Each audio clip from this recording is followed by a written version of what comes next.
In part 1 of the series, I talked about the first big question I had to ask myself before retiring. When is the right time to retire? If you missed it, feel free to check that out. But today we move on to what I think is an even harder question. What will you do with your time? Sounds simple, right? It's not. Because retiring isn't just about stopping work. It's about creating a new routine for your life, and that takes a bit of planning and a lot of honesty.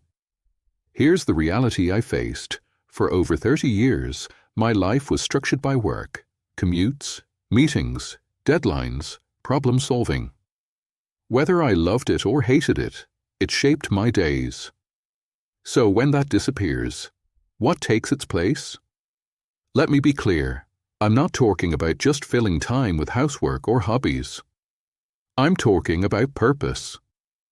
Through a blank canvas, a problem the first time I retired, I treated it like a holiday. I slept in, caught up on TV, did a bit of DIY. But after a few weeks, the novelty wore off, and the days started to blur together. I was missing something, and it wasn't a salary. It was structure. Maybe even a challenge. It was that sense of making progress, solving problems, and learning something new. So I went back to work. Twice, in fact. This time, I'm doing it differently and it just feels just right. This time around, I've accepted that I need to stay engaged, but on my own terms. That's why I'm exploring ideas I never had time for before. Some involve tech and digital tools.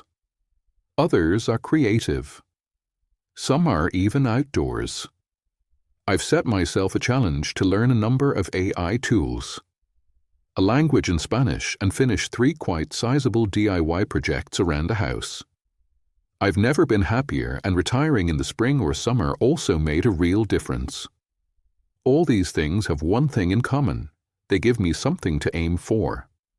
So here's the question for you. What will your days look like when no one's telling you where to be or what to do? Will you volunteer? Start a project? Travel? Help raise grandchildren? Learn something totally new? It doesn't have to be impressive. It just has to mean something to you. A gentle warning: I've seen people retire with no plan.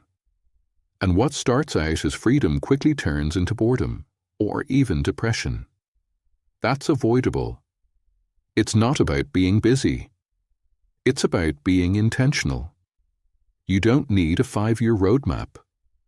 But you do need a sense of direction. Something to wake up for. Something that keeps your brain ticking and your spirit alive. So that's the second big question. Why right pointing backhand index? What will you do with your time? In the final part of this series, I'll tackle the third and maybe most question. Are you financially and emotionally ready to retire? Because money matters. But so does mindset. Thank you for watching. See you there.